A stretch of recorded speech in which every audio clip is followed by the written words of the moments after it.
Hari ini saya mau bagikan lagi firman Tuhan kepada saudara. Hari ini saya mau membicarakan tentang kekristenan juga kepada saudara. Dan kita akan bahas dari Alkitab. Kita tidak bahas dari satu doktrin gereja manapun, tapi kita bahas sesuai dengan apa yang ada di firman Tuhan, apa yang ada di Alkitab.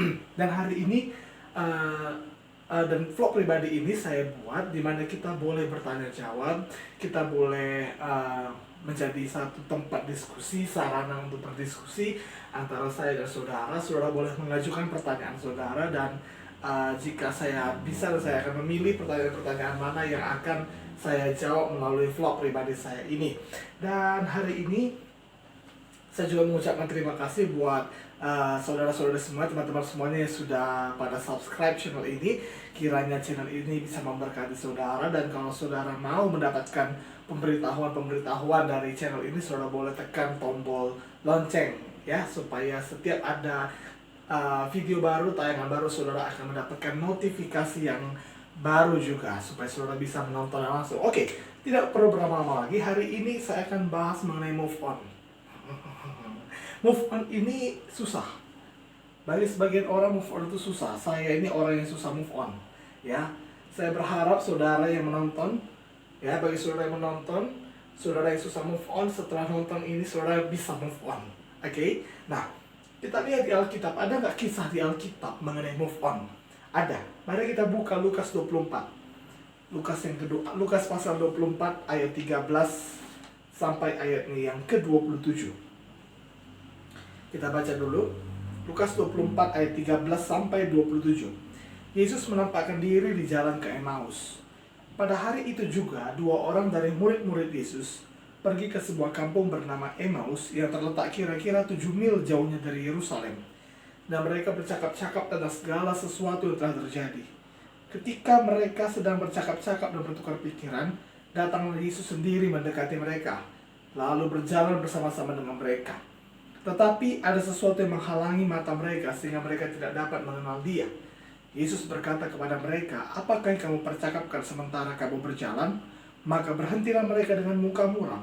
Seorang dari mereka namanya Kleopas menjawabnya, "Adalah engkau satu-satunya orang asing di Yerusalem yang tidak tahu apa yang terjadi di situ pada hari-hari belakangan ini?" Katanya kepada mereka, "Apakah itu?"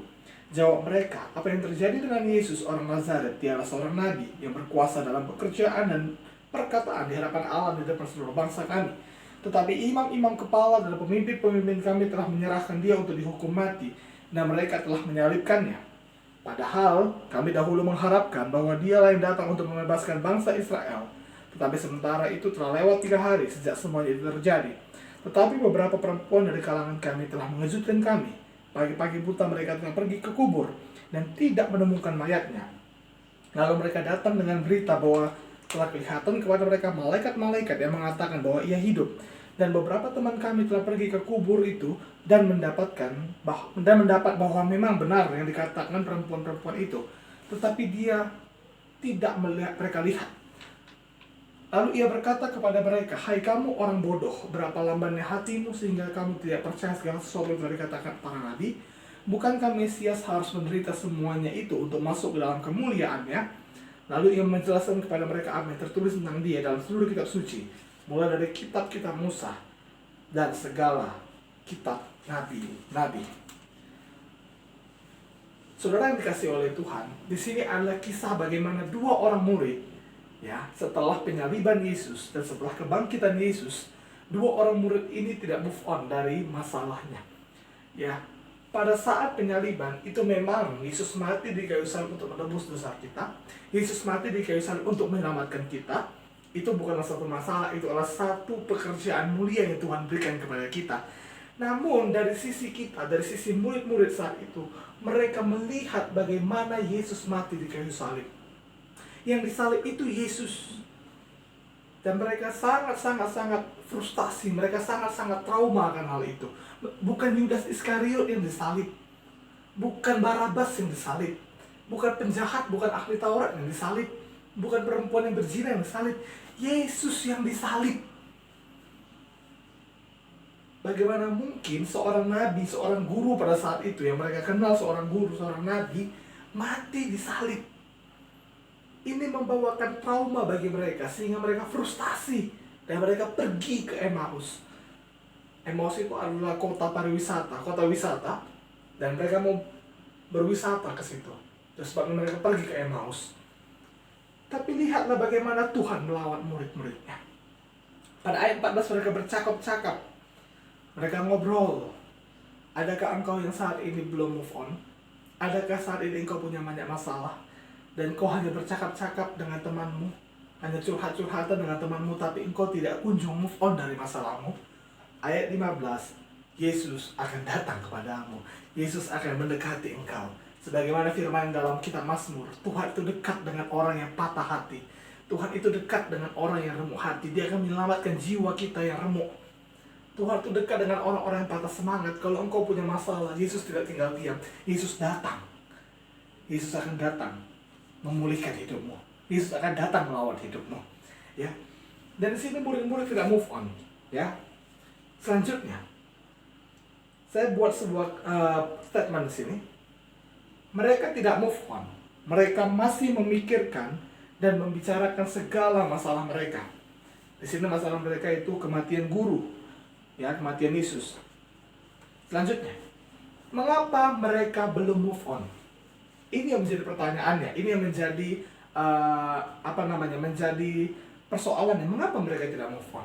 Selanjutnya, ya, karena mereka tidak percaya dan melupakan janji Tuhan, padahal mereka tahu bahwa kubur Yesus kosong, namun mereka terlalu memikirkan masalah mereka. Nah, lihat baik-baik. Saudara tahu Yesus itu bangkit. Bukan begini. Mereka tahu bahwa kubur Yesus itu kosong. Karena pada ayatnya yang ke-24 tadi, ya, teman-teman mereka, para perempuan-perempuan datang ke kubur dan tidak mendapati mayat Yesus. Dan mereka lupa akan firman Tuhan, padahal Yesus sudah mengingatkannya. Mari kita buka Lukas 18 ayat 31 sampai 34. Ya. Yesus memanggil ke-12 muridnya lalu berkata kepada mereka, sekarang kita pergi ke Yerusalem. Nah, segala sesuatu yang ditulis oleh para nabi mengenai anak manusia akan digenapi. Ayat 32. Sebab ia akan diserahkan kepada bangsa-bangsa yang tidak mengenal Allah, diolok-olokkan, dihina dan diludahi. Ayat 33. Dan mereka menyesah dan membunuh dia. Lihat baik-baik. Dan pada hari ketiga ia akan bangkit. Ayat 34. Akan tetapi mereka sama sekali tidak mengerti semuanya itu. Arti perkataan itu tersembunyi bagi mereka dan mereka tidak tahu apa yang dimaksudkan. Jadi mereka sebenarnya tahu bahwa kubur Yesus itu kosong. Kenapa pikiran mereka itu tidak mengingat saja, mungkin Yesus bangkit, betul yang dibilangnya. Artinya apa? Artinya mereka melupakan janji Tuhan itu. Mereka melupakan apa kata Tuhan. Memang mereka tidak mengerti, tapi kan mereka nalar saat itu. Betul?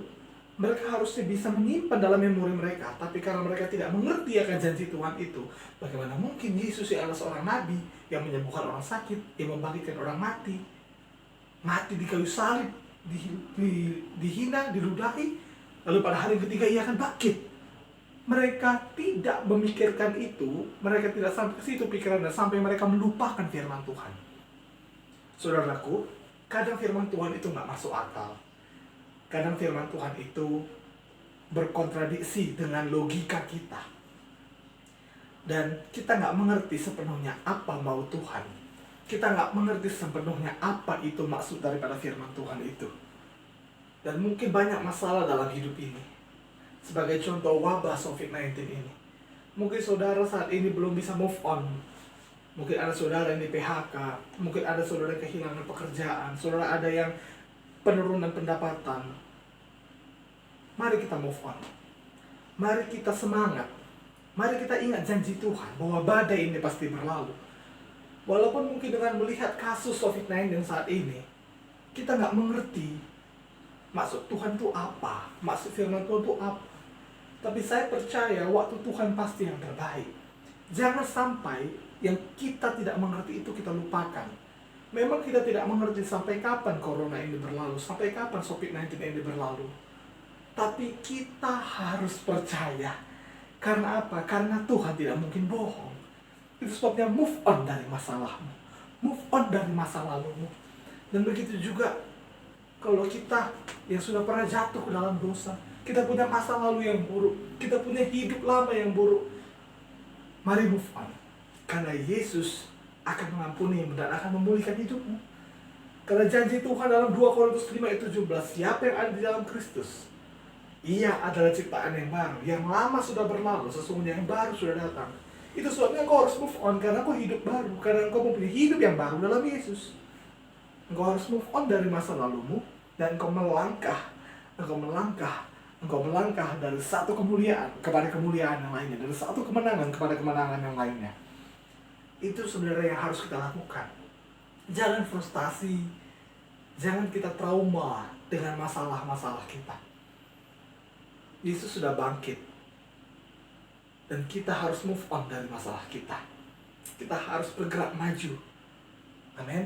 Apapun masalah saudara hari ini, mungkin dari masalah keuangan, masalah keluarga, masalah asmara percintaan, mari move on.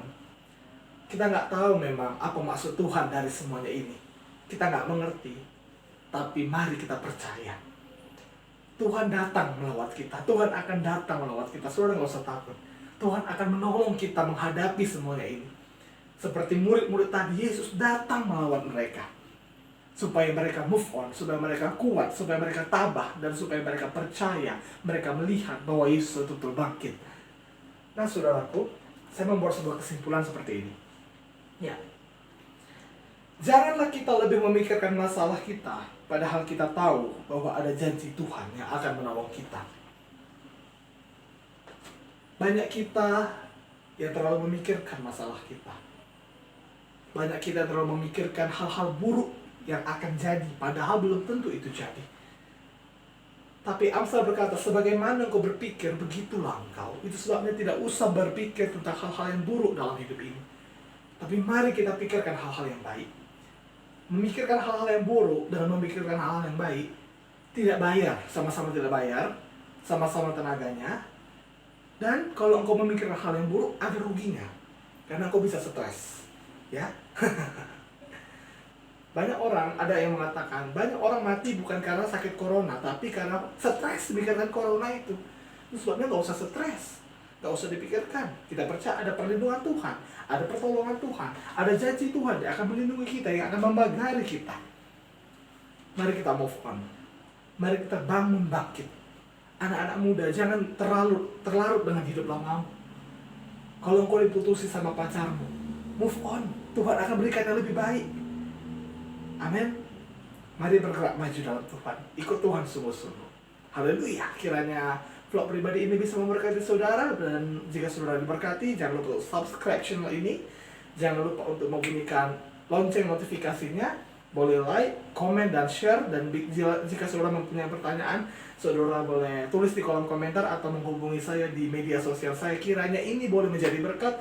Kiranya saya boleh menjadi berkat. Dan kita semua bisa bergerak maju di dalam Tuhan. Haleluya. Tuhan Yesus memberkati kita semuanya.